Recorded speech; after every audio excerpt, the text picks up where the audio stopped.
बड़ी खबर आ गई है। यूक्रेन के 2 शहरों में बड़े धमाके देखे गए हैं। राजधानी कीव में अभी एक बड़ा धमाका हुआ।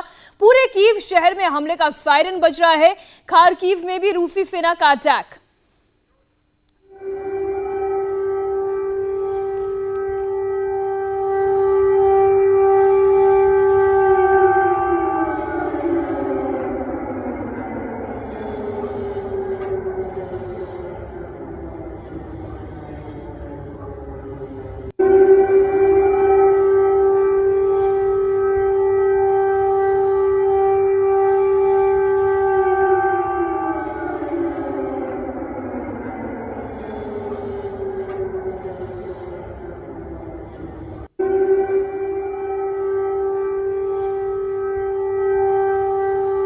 तस्वीरें आप देख रहे हैं। पूरे कीव शहर में हमले का सायरन बज रहा है। सायरन का मतलब यह है कि जो बाहर कहीं पर भी है या अपने घरों में भी है वो बंकर्स की तरफ भागे, वहां शरण ले, अपनी जान बचाए।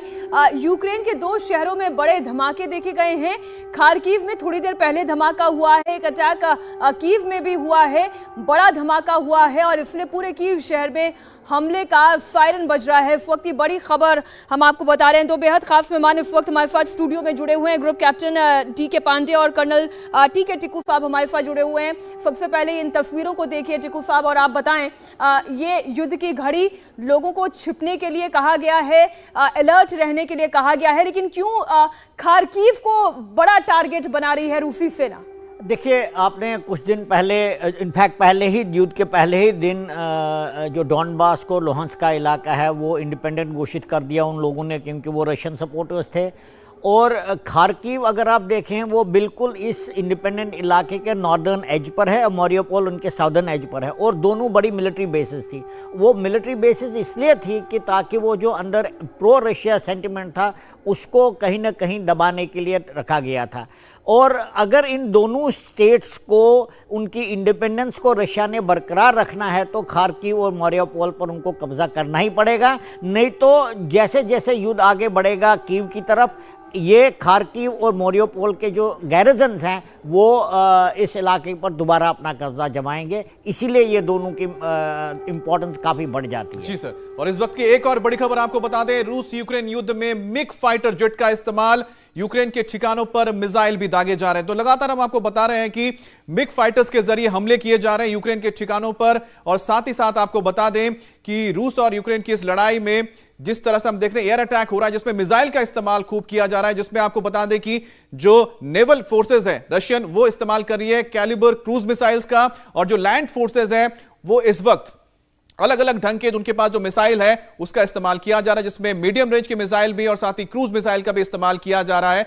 और सबसे बड़ी बात है कि जो फाइटर्स की हमने डॉग फाइट्स देखे हैं उसमें जो मिग विमान, यूक्रेनियन मिग विमान है वो भी भारी पड़ रहे हैं इस वक्त रूस के ऊपर। मनीष, और यही वजह है कि जैसे ही रशियन Su-27 और Su-35 डॉग फाइट करते हुए MiG-29 को खदेड़ रहे थे, तो उसके बाद ये तस्वीरों में भी आपको दिखाई दे रहा है कि जो एयर स्पेस है दरअसल उसको डोमिनेट करने के लिए खार्किव या फिर आसपास का जो एरिया है, कीव का एरिया है, वहां पर एयर डोमिनेंस के लिए रशियन एयरफोर्स ने अपने फाइटर एयरक्राफ्ट को वहां पे स्टैंड बाय पोजीशन पे रखा और फिर उसके बाद एयर डोमिनेंस किया। और सामने तस्वीरों पे दिखाई दे रहा है लगातार उनको टारगेट करते हुए एयर टू एयर कॉम्बैट यानी डॉग फाइट के जरिए MiG-29 में खदेड़ने की कोशिश कर रहा है। लेकिन रशियन एयरफोर्स ये कोशिश कर रहे हैं कि वो पिन पॉइंट ऑपरेशन के तहत जो इस समय यूक्रेनियन फाइटर एयरक्राफ्ट हैं उनको पूरी तरीके से ध्वस्त कर सके। इसीलिए इस कॉम्बैट सिनेरियो में इस समय यहां पे ये तस्वीरें दिखाई दे रही हैं। एक और बात, इस समय रशियन एयरफोर्स ने कहीं से भी जो बड़े एयर बेसिस हैं या फिर एयरपोर्ट है उनकी एयर स्ट्रिप्स को डैमेज नहीं किया। उसकी वजह बिल्कुल साफ है